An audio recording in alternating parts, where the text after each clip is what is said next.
আল্লাহ তাআলার কাছে সবাইকে যেতে হবে এবং ফিরে আসার আর কোনো সুযোগ থাকবে না। অতএব আমরা কয়েকটা প্রস্তুতি নিতে পারি বা নেওয়া উচিত আমাদের। নাম্বার 1, আমার ইমানটাকে একটু পরখ করা, যে আমার ইমানটা আসলে ঠিক আছে কিনা, আমার বিশ্বাসটা, আমার ফেথটা ঠিক আছে কিনা, কোনো ত্রুটি আছে কিনা, এটাকে নিয়মিত কারেকশন করা, বিশ্বাসটাকে, ইমানটাকে ঠিক করা। নাম্বার 2, ভালো কাজ দিয়ে গোটা জীবনকে সাজাবার চেষ্টা করা, যে আমার প্রতিটি কাজ হয় ভালো নয় মন্দ, হয় নেক আমল হিসাবে গণ্য হবে না বদামল হিসাবে গণ্য হবে। মিজানের পাল্লাতে 2টা অপশন আছে, থার্ড কোনো অপশন নাই। আমি যেটাই করি না কেন আমার প্রতিটি মুহূর্ত হয় আমার ভালো কাজে গণ্য হবে, আমাদের মন্দ কাজে গণ্য হবে। অতএব এই বিবেচনাটা সবসময় করে হিসেব করে চলা।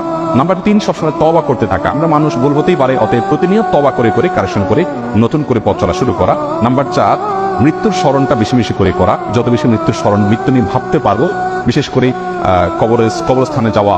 মাঝে মধ্যে কোনো মানুষ মারা যায়নি, তারপর আপনি কবরস্থানে চলে গেলেন আত্মীয় স্বজনের কবর জিয়ারত করার জন্য, কিছুক্ষণ দাঁড়ালেন, তাদেরকে সালাম বিনিময় করলেন, আপনার ভিতরে ভাবোদয় হবে যে আমাকে একদিন আসতে হবে এই জায়গাটাতে। নাম্বার 5, কোনো ওসিয়ত করার থাকলে মৃত ব্যক্তি মৃত্যুর আগে জীবিতদের উদ্দেশ্যে ওসিয়তনামা লিখে রেডি করে রাখা, মৃত্যুর প্রস্তুতির অংশ, এবং সেটা একজন মানুষ তরুণ বয়স থেকে যুবক বয়স থেকেই করতে পারেন, কোনো অসুবিধা নেই।